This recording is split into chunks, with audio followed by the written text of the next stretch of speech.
Right आशीष, शानदार तेजी के साथ इंटरग्लोब एविएशन आज के सत्र में भी आपको कामकाज करता हुआ नजर आएगा। जैसा कि आपने मेंशन किया, पिछले 4-5 दिनों से हम अच्छी तेजी देख ही रहे हैं। एक तो क्रूड $84 के नीचे आया है। अब डील को लेकर साइन होने वाली जो बातें सामने आई हैं उसने कहीं ना कहीं सेंटिमेंट बूस्ट किया। साथ ही ब्रोकरेज रिपोर्ट भी अब काफ़ी बुलिश आती हुई।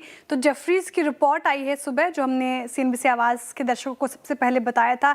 जेफरीज की रिपोर्ट और खरीदारी की राय इन स्तरों पर। टारगेट प्राइस देखिए, 5,380 रुपये प्रति शेयर का टारगेट प्राइस रखा है, यानी कि 14-15% का अपसाइड पोटेंशियल इंटरग्लोब एविएशन में जेफरीज को इन स्तरों से नजर आ रहा है। अच्छा, ब्रोकरेज का मानना है कि अब कंपनी ने थोड़ी अपनी स्ट्रैटेजी में एक नया अलग तरीका ढूंढा है। तो कंपनी अभी कैपेसिटी एडिशन के बजाय प्राइसिंग डिसिप्लिन पे काम कर रही है, यानी कि कंपनी मार्केट शेयर बढ़ाने के बजाय, उस पर फोकस करने के बजाय टिकट प्राइसिंग साथ ही प्रॉफिटेबिलिटी पर ज़्यादा ध्यान दे रही है। इतना ही नहीं, जेफरीज का मानना है कि बढ़ती कॉस्ट के बावजूद अगर आप देखें तो इंटरग्लोब एविएशन ने एक प्रैग्मेटिक ग्रोथ दिखाई है और यही अप्रोच रहेगी इनफैक्ट आगे चलकर भी। मतलब कंपनी उतना ही एक्सपैंड करेगी जितना कि डिमांड है। अग्रेसिव एक्सपेंशन यहाँ पर थोड़ा थमता हुआ नजर आएगा, क्योंकि कॉस्ट इन्फ्लेशन मैनेज करने पर यही काम काज होगा। अच्छा, ब्रोकरेज का मानना है कि सबसे बड़ा ग्रोथ ड्राइवर इंटरग्लोब एविएशन के लिए बनेगा इसका इंटरनेशनल बिजनेस।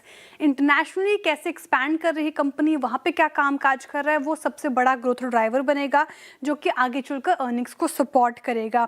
साथ ही इंटरग्लोब एविएशन फॉरेक्स हेजिंग भी कर रही है, और डॉलर रुपये में आपने उतार चढ़ाव देखा होगा, तो उसको नज़र में रखते हुए फॉरेक्स हेजिंग किया जा रहा है, जिससे डॉलर में होने वाले जो खर्चे हैं उसके जोखिम जो है वो थोड़ा कम हो जाए। साथ ही इंटरग्लोब एविएशन नई इनिशिएटिव्स भी ले रही है, कस्टमर बेस बढ़ाने के लिए, ज्योग्राफिक रीच बढ़ाने के लिए, साथ ही और इंटरनेशनली एक्सपैंड करने के लिए। तो ये तमाम चीज़ें अभी फिलहाल इंटरग्लोब एविएशन को पसंदीदा स्टॉक बना रहा है। जेफरीज काफ़ी बुलिश है, स्टॉक 4.5% अप आज के सेशन में। ज़बरदस्त तेज़ी यहाँ पर देखने को मिली है। शुक्रिया श्रेया हमारे साथ जुड़ने के लिए और रिपोर्ट हमारे साथ शेयर करने के लिए। एक बार स्टॉक के ऊपर राय भी ले लेते हैं। बढ़िया तेज़ी है सर, पिछले 4 दिनों से अच्छे पॉजिटिव प्राइस एक्शन पे, लेकिन अब बड़ा सवाल यही है, क्या इन स्तरों पर खरीदारी की जा सकती है और बढ़त बची हुई स्टॉक में?